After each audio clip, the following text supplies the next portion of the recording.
Assalamualaikum warahmatullahi wabarakatuh. Berjumpa kembali dalam pembelajaran kimia bersama dengan Ibu Nurmawati. Alhamdulillahirabbil alamin. Mudah-mudahan semua dalam kondisi sehat walafiat. Amin ya rabbal alamin. Baik, sebelum kita memulai pembelajaran pada hari ini, baiklah kita sama-sama membaca basmalah. Bismillahirrahmanirrahim. Minggu lalu atau pertemuan sebelumnya Ibu sudah membahas tentang hidrolisis garam. Apa itu hidrolisis garam? Hidrolisis garam adalah peristiwa terurainya garam di dalam air. Jika garam dilarutkan dalam air, ada dua yang akan terjadi, yaitu terhidrolisis dan tidak terhidrolisis. Ya, garam akan terhidrolisis dalam air jika mengandung ion lemah. Ya, sedangkan jika garam tersebut tidak mengandung ion lemah, maka garam tersebut tidak dapat terhidrolisis. Baik, dari hal tersebut maka garam dibagi menjadi 4. Yang pertama adalah garam yang berasal dari asam kuat dan basa kuat. Yang kedua garam yang berasal dari asam kuat dan basa lemah. Garam yang berasal dari basa kuat dan asam lemah.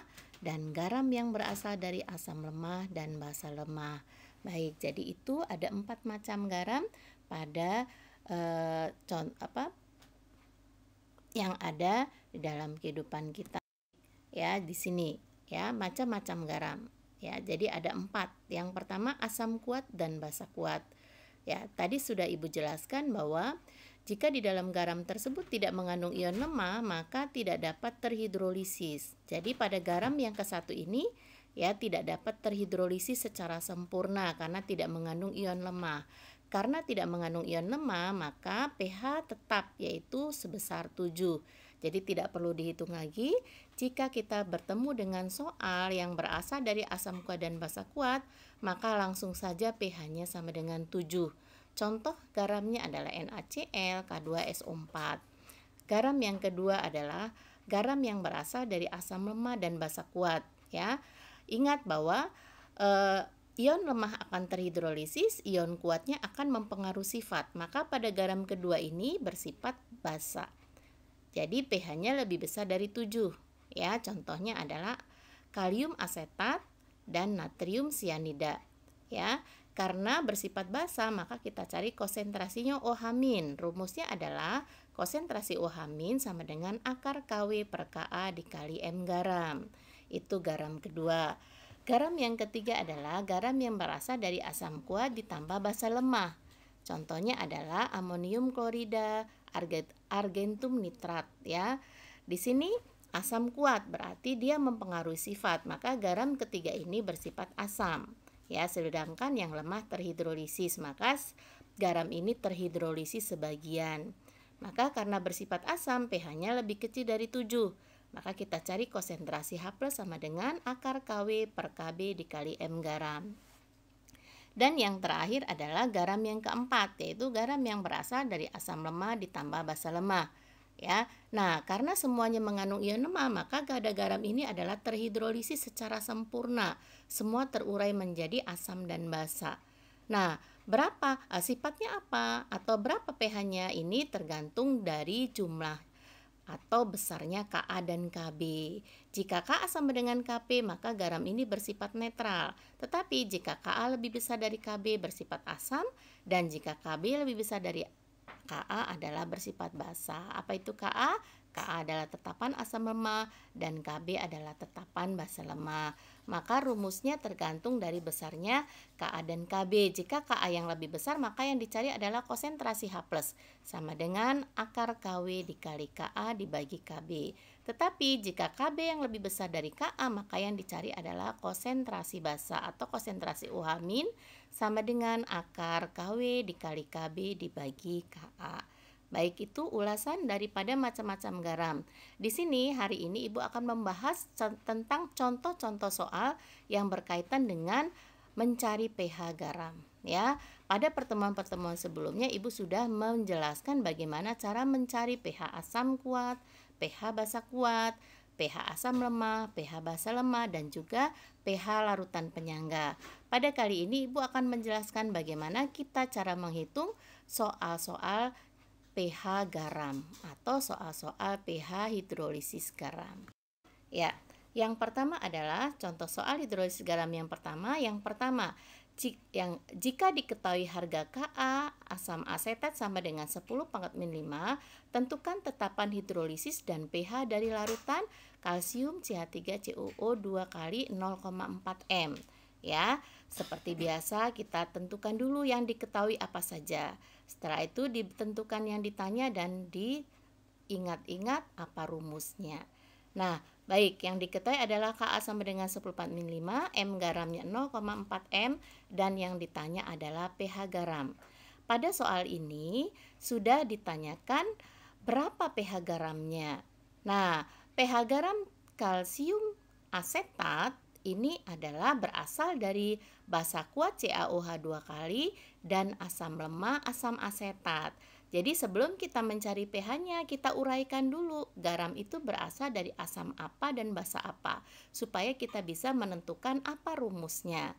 Ya, ternyata setelah kita uraikan atau reaksikan, garam kalsium asetat ini berasal dari basa kuat CaOH 2 kali dan asam asetat asam lemah, ya. Kalau kita tidak ingat itu apakah asam lemah atau basa lemah, kita mudah lihat dalam soal tersebut yang diketahui Ka, berarti yang lemah adalah asam. Sedangkan Kb tidak diketahui, berarti bahasa tersebut adalah bahasa kuat, ya. Jadi untuk cara cepatnya adalah seperti itu, kita lihat diketahui. Kalau yang diketahui Kb berarti dalam soal tersebut adalah basa lemah. Tetapi jika tidak diketahui Ka dan Kb berarti di dalam soal tersebut tidak mengandung ion lemah, sehingga tidak terhidrolisis, maka pH-nya langsung sama dengan 7. Ya, baik, kita lanjutkan. Ya, jadi garam kalsium asetat berasal dari CaOH 2 kali dan CH3COH, yaitu dari basa kuat dan asam lemah, maka terhidrolisis sebagian. Ingat, yang lemah terhidrolisis dan yang kuat mempengaruhi sifat. Maka garam tersebut bersifat basa, maka pH-nya lebih besar dari 7. Kalau bersifat basa, ya kita ingat rumusnya adalah konsentrasi OH- sama dengan akar Kw per Ka dikali M garam. Ya, lanjutkan. Maka kita langsung hitung konsentrasi OH- sama dengan akar Kw per Ka dikali M garam. Kita tahu Kw adalah tetapan air, besarnya 10 pangkat min 14, Ka-nya diketahui 10 pangkat min 5, dan konsentrasi garamnya adalah 0,4. Lalu kita kalikan 10 pangkat min 14 dibagi 10 pangkat min 5, ya kita habis berarti tinggal min 9. Maka akar 10 pangkat min 9 dikali 4 kali 10 pangkat min 1. Hasilnya adalah akar 4 kali 10 pangkat min 10. Akar 4 adalah 2 dan akar 10 pangkat min 10 adalah 10 pangkat min 5. Ya, akar itu sama dengan pangkat setengah, ya. Jadi hasil daripada konsentrasi OH- sama dengan 2 kali 10 pangkat min 5. Maka setelah ketemu konsentrasi OH- kita cari pOH-nya. Ya, rumusnya adalah min log konsentrasi OH- sama dengan min log 2 dikali 10 pangkat min 5. Ya, pOH-nya sama dengan 5 min log 2. Maka pH-nya sama dengan 14 dikurangi pOH. Maka 14 dikurangi 5 min log 2. 14 dikurangi 5 sama dengan 9. Min ketemu min jadi plus. Maka hasil dari pH daripada garam tersebut adalah 9 plus log 2. Jadi pH garam kalsium asetat adalah 9 plus log 2. Baik, kita lanjutkan soal berikutnya. Soal yang kedua, hitunglah pH larutan garam NH4Cl 0,01 M jika KH sama dengan 10 pangkat min 9. Ya, baik. Hitunglah pH garam NH4Cl diketahui KH. KH adalah konstanta hidrolisa. Kalau diketahui KH berarti kita tidak perlu mencari Ka dan Kb. Ya, kita langsung saja rumusnya.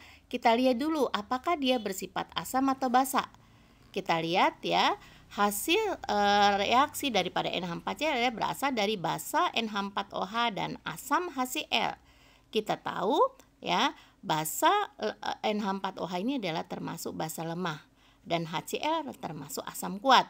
Maka garam ini juga terhidrolisis sebagian, ya. Yang lemah terhidrolisis dan yang kuat mempengaruhi sifat. Maka garam tersebut bersifat asam, pH lebih kecil daripada 7.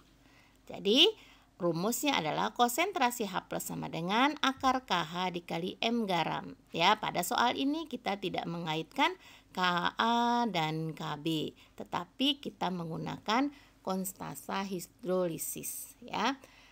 Dan perhitungannya konsentrasi H+ sama dengan akar KH dikali M garam. Jadi, akar 10 pangkat min 9 dikali 0,01. Hasilnya adalah akar 10 pangkat min 12. Ya, akar itu sama dengan pangkat setengah. 10 pangkat min 12 pangkat setengah hasilnya 10 pangkat min 6. Maka setelah ketemu konsentrasi H+, kita bisa mencari pH-nya. pH sama dengan min log konsentrasi H+.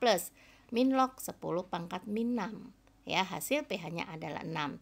Jadi pH garam NH4Cl adalah 6. Maka itu tadi bersifat asam, pH-nya di bawah.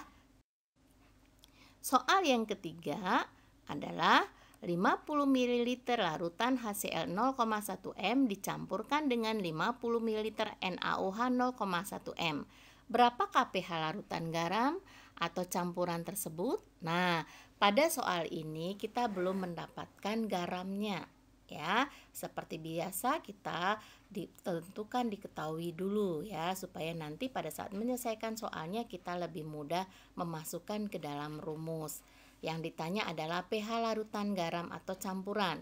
Maka sebelum kita cari pH-nya, kita harus reaksikan terlebih dahulu. Ya, HCl ditambah NaOH menghasilkan NaCl plus H2O. Nah, kita lihat dalam soal ini tidak diketahui Ka dan Kb. Berarti garam ini adalah garam yang berasal dari asam kuat dan basa kuat. Maka tidak perlu dihitung lagi.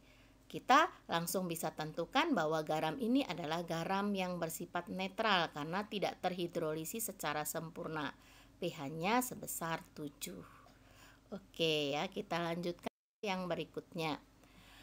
20 ml larutan CH3COOH 0,3 m ya, Ka-nya sama dengan 10 part min 5 dicampurkan dengan 40 ml larutan NaOH 0,15 m.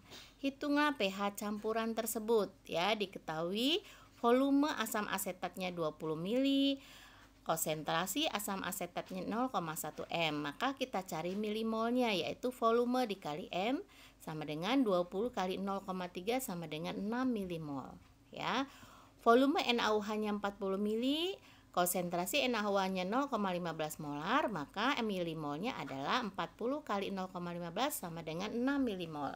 Diketahui Ka-nya 10 part min 5. Ditanya pH larutan garam atau campuran tersebut.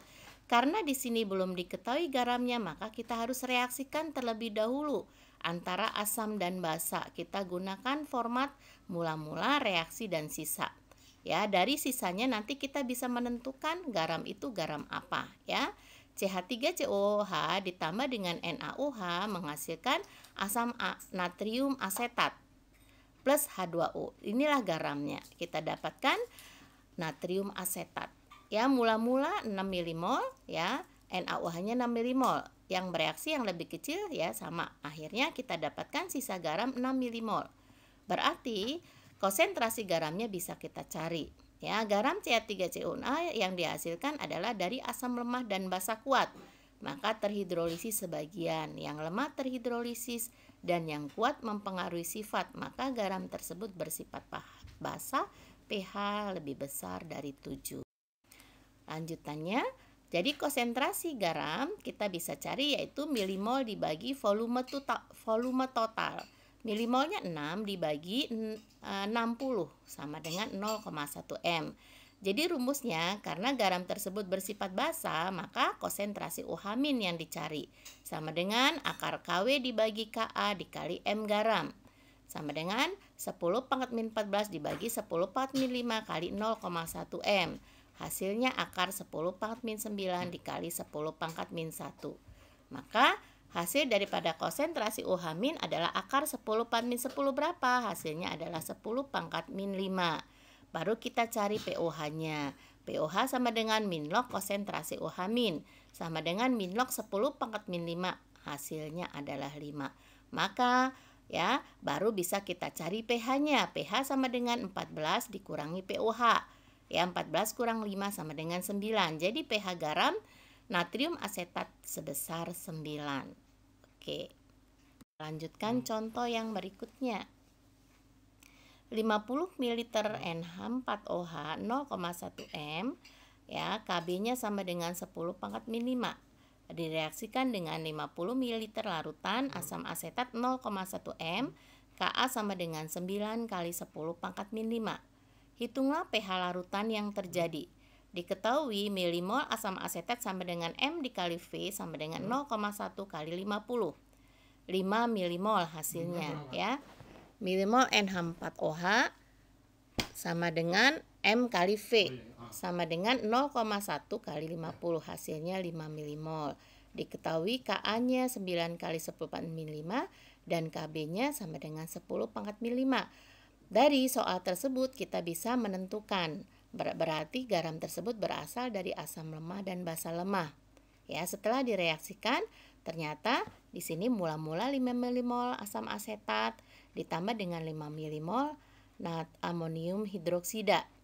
Pada reaksi belum ada, ya. Reaksi yang paling rendah adalah 5, maka direaksikan 5, sisa akhirnya adalah 5 milimol, ini sisa garamnya. Garam CH3COONH4 yang dihasilkan adalah dari asam lemah dan basa lemah, maka terhidrolisis secara sempurna.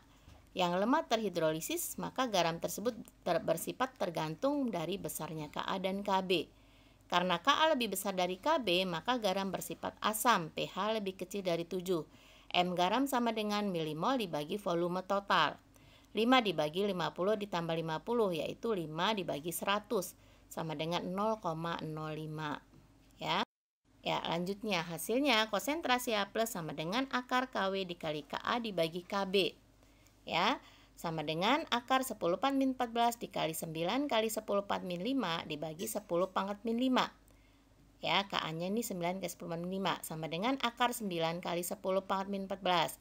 Akar 9 adalah 3, sedangkan akar 10 pangkat min 14 adalah 10 pangkat min 7. Jadi, konsentrasi H+-nya adalah 3 kali 10 pangkat min 7. Jadi pH-nya bisa dicari, yaitu min log konsentrasi H+ sama dengan min log 3 dikali 10 pangkat min 7.